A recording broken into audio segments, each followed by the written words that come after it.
கிறிஸ்துவுக்குள் பிரியமான சகோதர சகோதரிகளே, உங்கள் அனைவரையும் இயேசு கிறிஸ்துவின் இனிதான நாமத்தினாலே வாழ்த்துகிறேன்.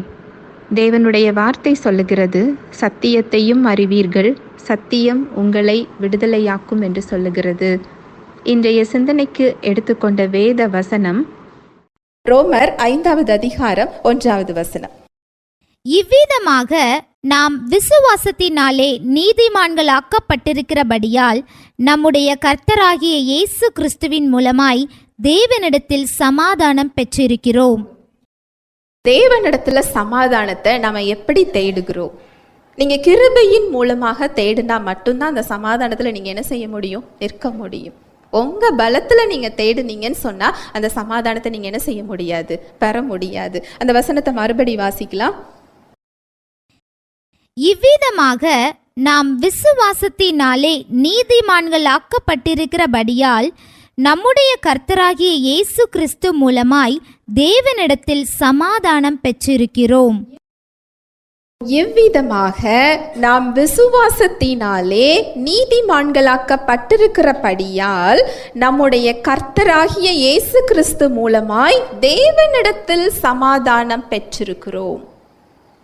பாவத்தின் மேல தேவனுக்கு கோபம் உண்டு. தேவனுடைய இயல்பு பரிசுத்தமான இயல்பு.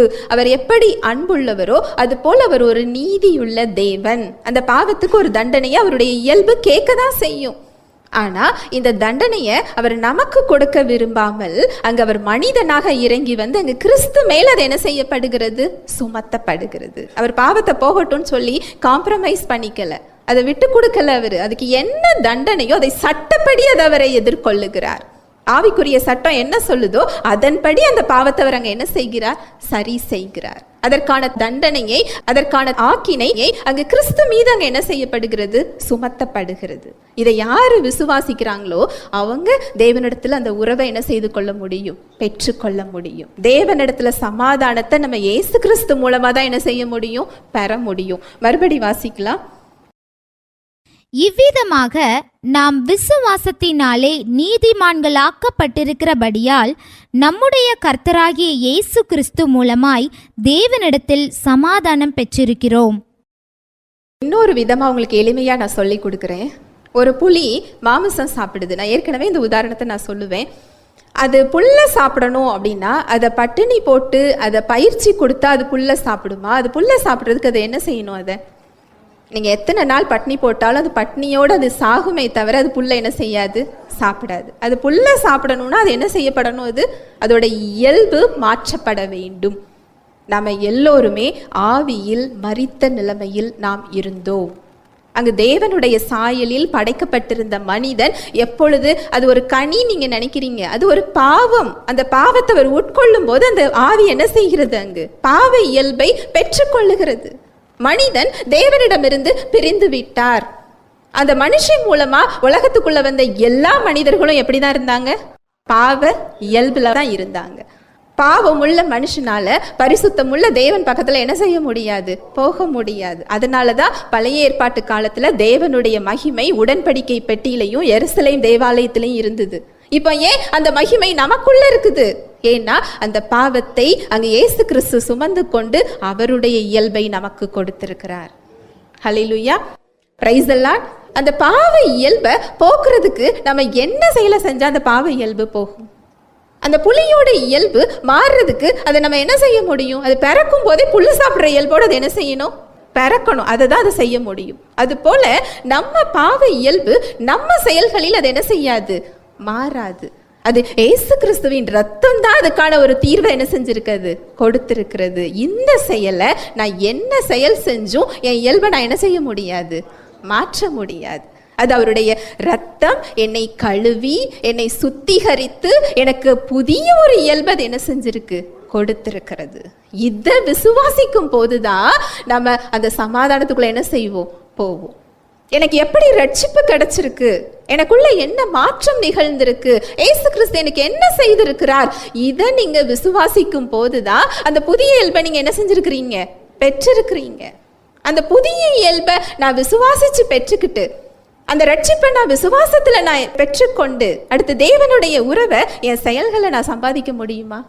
அதுவும் நான் விசுவாசத்துல தான் அவர்கிட்ட என்ன செய்யணும், போகணும். ஆனா நம்ம எல்லாருமே விசுவாசிச்சு ரட்சிப்பை வாங்கிக்கிட்டு அடுத்து நம்ம எதுல அவரோட உறவை தேடிக்கிட்டு இருக்கிறோம்? செயல்கள்ல தேடுறோம். நான் என்ன செஞ்சா தேவனுக்கு பிடிக்கும், நான் என்ன செஞ்சா தேவன் என்னை ஏற்றுக்கொள்ளுவார், நான் என்ன செஞ்சா எனக்கு இதுல சுகம் கிடைக்கும், நான் இவ்வளவு ஜெபிக்கிறேனே எனக்கு ஏன் சுகம் கிடைக்கல, நான் இவ்வளவு செயல்களை செஞ்சுக்கிட்டு இருக்கிறேனே, இவ்வளவு தான தர்மம் பண்றேனே, ஏன் எனக்கு இந்த இடத்துல ஒரு கட்டுகள் இருக்கு, இல்ல நான் இவ்வளவு செயல்கள் செஞ்சுக்கிட்டு இருக்கிறேன், நான் பரிசுத்தவனாய் இருக்கிறேன், எல்லார காட்டிலையும் நான் ரொம்ப சிறந்தவனாய் இருக்கிறேன் அப்படின்னு சொல்லி நம்மளை எப்படி அடையாளப்படுத்தி வச்சிருக்கிறோம்? நம்முடைய செயல்களின் அடிப்படையில தான் என்ன செஞ்சிருக்கிறோம், அடையாளப்படுத்துகிறோம். அது என்ன நடக்குது அப்படின்னா அந்த வசனத்தை மறுபடி வாசிக்கலாம். இவ்விதமாக நாம் விசுவாசத்தினாலே நீதிமான்கள் ஆக்கப்பட்டிருக்கிறபடியால் நம்முடைய கர்த்தராகிய இயேசு கிறிஸ்து மூலமாய் தேவனிடத்தில் சமாதானம் பெற்றிருக்கிறோம். ஒரு நாளைக்கு 1 மணி நேரம் ஜெபிக்கிறீங்க, 2 நாளைக்கு 1 மணி நேரம் ஜெபிக்கிறீங்க, 3வது நாள் உங்களால் 1 மணி நேரம் ஜெபிக்க முடியலை, 4வது நாளும் ஜெபிக்க முடியலை. உங்கள் மனசு எப்படி இருக்கும்? நான் ஜெபிக்கலையே தேவன் என் மேலே கோவப்படுவாரோ, அதனால எனக்கு இந்த பிரச்சனை வந்துட்டோ, அதனால இந்த நோய் வந்துட்டுதோ, அதனால என் பிள்ளை கீழே விழுந்துட்டோ, அதனால எனக்கு இந்த ஆசீர்வாதம் தடைப்படுகிறதோ. இந்த எண்ணம் எல்லாருக்கும் வருதா இல்லையா? வருது. ஏன்னா அந்த சமாதானம் நமக்கு அங்கே போயிருது. தேவனோட உறவுல நிற்கக்கூடிய தகுதி என் செயல்கள்ல தான் சொல்லி என் சுயத்தின் மீது அங்கே நம்பிக்கையை நான் என்ன செஞ்சிருக்கிறேன், வைத்திருக்கிறேன். என்னுடைய சுயம் தேவனை திருப்திப்படுத்த முடியாது, அதுக்கு அந்த இயல்பு கிடையாது. அது ஒரே நேரமா ஒன்று போல அது என்ன செய்ய முடியாது. நான் பக்தி செயல்கள் செஞ்சா எனக்கு தேவனோட உறவுல இருக்கிறேன் அப்படிங்கிறதும் நம்ம உணர்வுகள் சொல்லி நம்மை நாமே ஏமாற்றி கொள்றது தான். அது நம்மை நாமே திருப்திப்பட்டு கொள்றது. நான் நிறைய பேர்கிட்ட நான் கேட்பேன், இந்த சத்தியத்தை கொஞ்சம் தெரிஞ்சுக்கோங்களேன் அப்படின்னு சொல்லும்போது, இல்லை எனக்கு சர்ச்சில் அந்த மீட்டிங் இருக்கு இந்த மீட்டிங் இருக்கு அப்படின்னு சொல்லுவாங்க. அதை விட முக்கியம் என்னதுதான், சத்தியம் இல்லாம எந்த மீட்டிங் அட்டென்ட் பண்ணாலும் அந்த விடுதலை அவங்க என்ன செய்ய முடியாது, பார்க்க முடியாது. நம்மை நாமே அது ஏமாற்றி கொள்றது. அது நான் இதெல்லாம் செஞ்சிருக்கிறேன்னு நம்மை நாமே திருப்திப்பட்டு கொள்ளுவது. நிறைய விசுவாசிகள் இந்த இடத்துல தான் என்ன செஞ்சுக்கிட்டு இருக்கிறாங்க, இருந்து கொண்டிருக்கிறாங்க. அந்த வசனத்தை மறுபடி வாசிக்கலாம். இவ்விதமாக நாம் விசுவாசத்தினாலே நீதிமான்கள் ஆக்கப்பட்டிருக்கிறபடியால் நம்முடைய கர்த்தராகிய இயேசு கிறிஸ்து மூலமாய் தேவனிடத்தில் சமாதானம் பெற்றிருக்கிறோம். உங்க செயல்கள் மூலமா நீங்க திருப்திப்பட்டு கொண்டிருந்தீங்கன்னு சொன்னா, உங்க செயல்களை நீங்க செய்யலைன்னா உங்க சமாதானம் உங்களை விட்டு என்ன செஞ்சிடும், போயிடும். நீங்க ஒரு நல்ல செயலையே செஞ்சுக்கிட்டு இருக்கிறீங்க, அந்த செயலை செய்ய முடியாத ஒரு சூழ்நிலை வருது, உங்க சமாதானம் அங்க போயிடும். இல்ல ஒரு பாவத்துக்குள்ள விழுந்துடுறீங்க, உங்க சமாதானம் உங்களை விட்டு போயிடும். நான் பாவி ஆயிட்டேன், தேவன் என் மேல கோபமா இருக்கிறாரு அப்படின்னு சொல்லி அவர் பக்கத்துல போறதுக்கு பதில் அவர் விட்டு தூரம் என்ன செஞ்சிருவோம், விலகி விடுவோம். ஆனா இந்த சமாதானம் எப்ப கிடைக்குமா பாருங்க, மறுபடி வாசிக்கலாம். இவ்விதமாக நாம் விசுவாசத்தினாலே நீதிமான்கள் ஆக்கப்பட்டிருக்கிறபடியால் நம்முடைய கர்த்தராகிய இயேசு கிறிஸ்து மூலமாய் தேவனிடத்தில் சமாதானம் பெற்றிருக்கிறோம். ஆனா நாம எப்படி அந்த தேவனுடைய உறவை பெற்றிருக்கிறோம், எப்படி தேவன் நம்மை ஏற்றுக்கொண்டிருக்கிறார்? இயேசு கிறிஸ்துவின் ரத்தத்தின் மூலம் நம்மளை என்ன செஞ்சிருக்கிறார், அவர் ஏற்றுக்கொண்டிருக்கிறார். இயேசு கிறிஸ்துவின் மூலமாக அவருடைய பிள்ளையாக நான் மாற்றப்பட்டிருக்கிறேன்.